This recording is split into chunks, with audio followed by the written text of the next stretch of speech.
Hello दोस्तों, welcome back to my channel. मेरा नाम है विशाल और आज हम देखेंगे Clash of the Titan movies को। ये फिल्म एक ऐसे इंसान की कहानी है जो देवताओं के खिलाफ खड़ा होता है और दुनिया को बचाता है एक मॉन्स्टर से। वो कौन सा मॉन्स्टर है और कैसे बचाता है ये हम आगे देखेंगे। बट आगे बढ़ने से पहले आप सभी से एक हम्बल रिक्वेस्ट है कि प्लीज़ हमारे चैनल को सब्सक्राइब करें ताकि आपको नेक्स्ट अपडेट मिलती रहे। ये मूवी एक पुराने माइथोलॉजी पे बेस्ड है। सबसे पुरानी कहानी तो सिर्फ सितारों ने देखी है, इंसानों और देवताओं से पहले की कहानी, जब धरती पे महादेव यानी टाइटन्स का राज था। पर उनके अपने बेटों ज्यूस, पोसाइडन और हेडिस ने इनकी हुकूमत ख़त्म कर दी। ज्यूस ने अपने भाई हेडिस को एक ऐसे भयानक दरिंदा बनने के लिए तैयार कर लिया जो टाइटन्स को हरा सके। तब हेडिस ने अपने शरीर के मांस से खतरनाक क्रैकन की रचना की। यहाँ ज्यूस स्वर्ग का राजा बन गया, पोसाइडन बना समुद्र का राजा और ज्यूस के चाल के शिकार हेडिस के हाथों आई काली दुनिया की हुकूमत।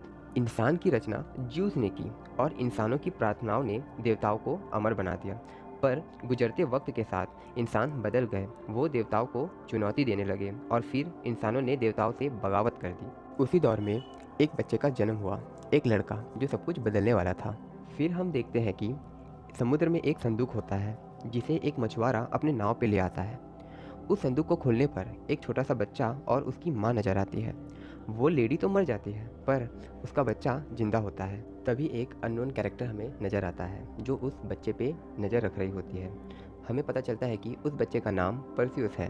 परसियस वक्त के साथ बड़ा होता है और अपने बाबा से कहता है कि मुझे एक भाई या बहन मिलने वाली है। तो उसके बाबा कहते हैं कि तुम्हें लगता है कि हमारे बच्चे के आने से हमारे लिए तुम्हारा प्यार कम हो जाएगा, पर ऐसा नहीं है। परसियस के बाबा उसे बताते हैं कि वो उससे बहुत प्यार करते हैं, ये फैमिली उसकी है। वो कहते हैं कि वो देवताओं के चाल नहीं जानते, पर तुम्हारे बचने के पीछे कोई ना कोई वजह ज़रूर है जो एक दिन तुम्हें यहाँ से बहुत दूर ले जाएगी, पर आज नहीं। और फिर पूरी फैमिली एक हो जाती है। फिर हम देखते हैं 12 साल बाद परसियस बड़ा हो जाता है और वो अपने बाबा के साथ मछलियाँ पकड़ने में साथ देता है, पर कुछ दिनों से एक भी मछली पकड़ में नहीं आती। इसी कारण परसेउस के बाबा देवताओं से गुस्सा होने लगते हैं और कहते हैं कि इस मेहरबानी के लिए मैं किसे धन्यवाद कहूँ, जियोस को या फिर पोसाइडन को। वो जो चाहते हैं छीन लेते हैं। मेरा टापू छीन लिया, हमें इतनी सारी प्रॉब्लम्स दे दी, हम उनके गुलाम हैं। देन उनकी वाइफ कहती है कि देवताओं ने हमें जीवन दिया है, हमें उनका एहसान मानना चाहिए। तो परसेउस के बाबा कहते हैं कि बेकार की चीज़ों का मैं एहसान नहीं मानता, मैं थक चुका हूँ, उन्होंने मेरा सब कुछ छीन लिया। फिर भी वो चाहते हैं कि हम उन्हें प्यार करें। एक दिन किसी को उनके खिलाफ खड़ा होना पड़ेगा, एक दिन किसी को कहना पड़ेगा कि बस बहुत हुआ। नेक्स्ट डे हमें एक बहुत बड़ी मूर्ति दिखाई जाती है। वो मूर्ति जूस की होती है, पर वहाँ जूस की मूर्ति को कुछ सिपाही आके तोड़ने लगते हैं और उस मूर्ति को नीचे गिरा देते हैं समुद्र में और जंग का ऐलान कर देते हैं, वो भी देवताओं से। तभी वहाँ बहुत सारे अजीब से क्रिएचर्स आ जाते हैं और उन सिपाहियों को मारने लगते हैं। फिर वहाँ हेडिस की एंट्री होती है। परसेउस को देख के हेडिस नाव को तोड़ देता है जिसमें परसेउस की सारी फैमिलीज मर जाती है। फिर हम देखते हैं कि स्वर्ग में ज्यूस को पता चल जाता है कि इंसान मंदिरों पे हमला कर रहे हैं और ज्यूस की मूर्ति भी तोड़ दी गई है। ये सब सुन के ज्यूस गुस्सा हो जाता है और कहते हैं कि मैंने इंसानों को बनाया और मेरे प्यार के बदले में मुझसे ही बगावत की जा रही है। भी वहाँ हेडिस आ जाता है और ज्यूस को इंसानों के खिलाफ भड़काने लगता है। ज्यूस गुस्सा होकर हेडिस को जो चाहे वो करने की इजाज़त दे देते हैं और कहते हैं कि इंसानों को अच्छे से सबक सिखाओ ताकि उन्हें पता चल जाए कि वो हमारे मोहताज हैं और हमारे शरण में आ जाए वो सब। आर्गस के सिपाही परसियस को बंदी बना के आर्गस ले आते हैं। परसियस को महल लाया जाता है और जश्न मनाया जाता है कि हमने देवताओं को हरा दिया। आर्गस के राजा की एक बेटी होती है, वो सबको समझाने की कोशिश करती है कि ये सब गलत है, पर ये लोग नहीं मानते। यहाँ राजा की वाइफ अपनी बेटी की तारीफ करती है और कहती है कि देवता मेरी बेटी से जलते हैं, मेरी बेटी सभी देवी से ज़्यादा सुंदर है। और यहाँ देवताओं और देवियों का मजाक उड़ाया जाता है। तभी यहाँ पर हेडिस आ जाता है और सारे सिपाहियों को वो मार देता है। हेडिस कहता है कि तुम सब हमारे नाखून के मैल के बराबर भी नहीं हो, तुम्हारी हर एक सांस देवताओं से मिली हुई भीख है, लेकिन तुमने देवताओं का हद से ज़्यादा अपमान किया है। रानी पूछती है तुम कौन हो। हेडिस अपना नाम बताता है और वहाँ के सारे लोग डर जाते हैं। हेडिस कहता है कि 10 दिन बाद जब सूरज का ग्रहण लगेगा मैं क्रैकन का कहर भेजूंगा, आर्गस का नामो निशान मिट जाएगा और तुम सबका भी। या फिर जिस शहजादी की तुलना देवताओं से की थी उसकी बलि चढ़ाओ, सिर्फ इसका खून ही रोक सकेगा क्रैकन और ज्यूस के कहर को। अपनी सजा चुन लो आर्गस के वासियों, तबाही या फिर बलिदान, ये ज्यूस का फैसला है। तुम्हारे अपने पिता का फैसला है। महल में सबको पता चल जाता है कि ज्यूस का बेटा पर्सियस है। फिर पर्सियस को टॉर्चर किया जाता है। तभी राजा आके पर्सियस को छुड़ाता है और उससे मदद मांगता है। तभी वहाँ खड़ा एक सेनापति कहता है कि शहजादी को छुपाना होगा। तब पर्सियस कहता है कि हैडी से तुम छुप नहीं सकते। फिर ये लोग पर्सियस को जेल में बंद कर देते हैं। तब यहाँ पर आयो आती है और बताती है कि उसे श्राप मिला है अंतिम जीवन का। पर्सियस पूछता है, क्या मैं सच में ज्यूस का बेटा हूँ?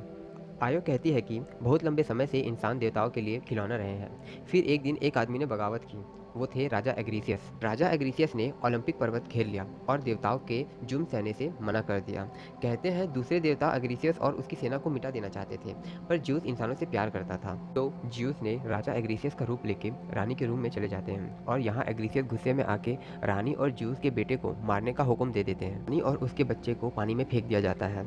तुम्हारी माँ मर जाती है पर तुम बच जाते हो क्योंकि तुम आधे इंसान और आधे देवता थे। मैं उस दिन से तुम्हारी निगरानी कर रही हूँ, इस इंतजार में कि एक दिन तुम देवताओं के जुर्म को खत्म कर दोगे। तुम क्रैकन को मारने के लिए पैदा हुए हो। पर्सियस कहता है, क्रैकन को नहीं, मुझे हैडिस को मारना है क्योंकि उसने मेरे बाबा को मारा है। तो आयो कहती है, क्रैकन को मारने पर ही हैडिस को मारा जा सकता है। क्रैकन को कैसे मारा जा सकता है ये सिर्फ स्टीजन की डैन ही बता सकती है।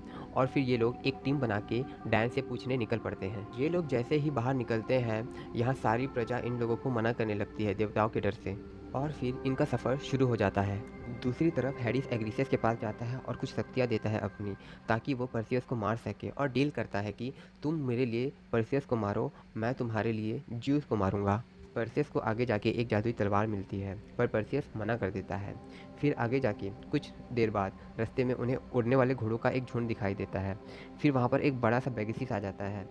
उस बेगिसीस को शांत करने के लिए आयो आती है और उसे शांत करती है और पर्सियस से उसे अटैच करवाती है। पर तभी वहाँ एग्रीसियस आ जाता है और टीम के कुछ लोगों पे हमला कर देता है, और यहाँ पर्सियस और एग्रीसियस के बीच लड़ाई होती है।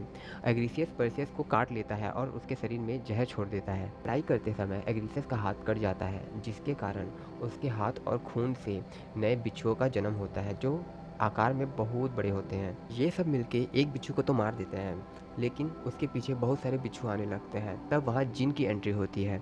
ये जिन एक ऐसे क्रिएचर होते हैं जिन्हें काला जादू, मार काट सब कुछ आता है। तभी पर्सियस की बॉडी में जहर फैलने से पर्सियस नीचे गिर जाता है। दूसरी तरफ आर्गस में एक पुजारी सारी प्रजा को राजकुमारी की बलि के लिए तैयार कर लेता है। अब पर्सियस की बॉडी पे जहर फैलता जा रहा था। जिन ये सब देख के पर्सियस का जहर निकाल देता है और पर्सियस को ठीक कर देता है अपने जादू से। जिन इन बिच्छुओं को कंट्रोल करने लगते हैं और सवारी की तरह यूज करने लगते हैं। ये लोग बहुत लंबा सफ़र तय करके डैन के इलाकों पे पहुंचते हैं। ये लोग डैन से पूछते हैं कि क्रैकन को कैसे मारा जा सकता है। तो डैन बताती है कि क्रैकन किसी हथियार से नहीं डरता। डैन कहती है, मांस खिलाओ और खबर ले जाओ। डैन इन लोगों पे हमला कर देती है, पर पर्सियस उस डैन की आँख छीन लेता है और उनसे जवाब मांगता है। तो डैन बताती है कि एक मेडूसा ही है जो इसके देखने से सभी जानदार चीज़ें मर जाती हैं। टीममेट कहता है कि मेडूसा को क्रैकन के पास ले जाना मुश्किल है, उसे काबू में करना बहुत मुश्किल है। पर्सियस कहता है, ठीक है कोई बात नहीं, हम उसका सर काट लेंगे। फिर पर्सियस आँख देख के जाने लगता है। तभी डैन उसे रोकती है और कहती है कि तुम्हारा सफ़र वहीं ख़त्म होगा, जो भाग्य में लिखा है वही होगा। तू मरेगा ज्यूस के बेटे, तू अपनी तकदीर नहीं बदल सकता। फिर वो सब वहाँ से चले जाते हैं। रास्ते में पर्सियस को ज्यूस मिलता है और उसे बोलता है कि तुम क्रैकन को नहीं मार सकते, डैन की बात तो सुनी होगी तुमने। ज्यूस कहता है, तुम मेरे खून हो, तुम्हें स्वर्ग में होना चाहिए, पर पर्सियस मना कर देता है। इंसान की मौत मरना पसंद है मुझे, ये कह के। ज्यूस पर्सियस को रोक के एक सिक्का देता है गोल्डन कलर का और कहता है कि मौत का सफ़र महंगा है। ये कह के ज्यूस वहाँ से चला जाता है। फिर ये लोग काली दुनिया में जाने के लिए निकलते हैं। बीच में एक खारन नदी पड़ती है, पर वहाँ पर कोई नहीं होता। यहाँ पर वो सिक्का काम आता है। सिक्का पानी में डालने से वहाँ एक नाव आ जाती है। नाव में आयो बताती है कि मेडूसा एक टाइम पे बहुत सुंदर थी, इतनी सुंदर कि पोसाइडन का दिल उस पर आ गया था। जब वो उसे हासिल करने गया तो मेडूसा ये सोच के अथीना के मंदिर में भागी कि देवी उसकी रक्षा करेगी, पर ऐसा नहीं होता है। पोसाइडन इसके साथ गलत करता है और मेडूसा देवी से मदद मांगती रहती है, पर देवी उसकी मदद नहीं करती। ऊपर से उसको श्राप दे देती है कि कोई भी उसके पास ना जाए। मेडूसा से जो भी जानता नज़र मिलाएगा वो पत्थर बन जाएगा। मेडूसा एक मंदिर में रहती है, उस मंदिर में सिर्फ आदमी जा सकते हैं, हालांकि कोई वापस लौट के नहीं आया। ये लोग फिर काली दुनिया में पहुंच जाते हैं। एक मोटिवेशन स्पीच के साथ ये सब मंदिर के अंदर जाते हैं। एक एक करके सारे पर्सन्स मर जाते हैं, सारे टीममेट्स मर जाते हैं मेडूसा से लड़ते हुए। बस एक पर्सियस ही बचता है लास्ट में। आंखें बंद करते हुए पर्सियस मेडूसा का सर काट लेता है। फिर पर्सियस मेडुसा का सर लेके मंदिर से बाहर आता है। बाहर आयो बैठे रहती है, लेकिन उसी वक्त पीछे से एग्रीसियस आके आयो को मार देता है। फिर पर्सियस और एग्रीसियस में लड़ाई होती है और लास्ट में पर्सियस की तलवार टूट जाती है लड़ते हुए। तो पर्सियस देवताओं की तलवारों को यूज़ करके एग्रीसियस को मार देता है। फिर एग्रीसियस मरते हुए कहता है कि तुम उन देवताओं की तरह मत बनना, और यहाँ एग्रीसियस मर जाता है। फिर पर्सियस आयो के पास जाता है। आयो कहती है कि तुम्हारे पास वक्त नहीं है, तुम जाओ, पर पर्सियस आयो को छोड़ने के लिए तैयार नहीं होता है। वो कहता है तुम मेरे साथ हमेशा से थी, मैं कहीं नहीं जाऊँगा। पर आयो कहती है कि आर्गस की किस्मत तुम्हारे हाथों में है, तुम जाओ। फिर आयो भी मर जाती है। तभी वहाँ बेगिसिस आता है। फिर पर्सियस क्रैकन को मारने निकल पड़ता है और दूसरी तरफ सूर्य ग्रहण चालू हो जाता है।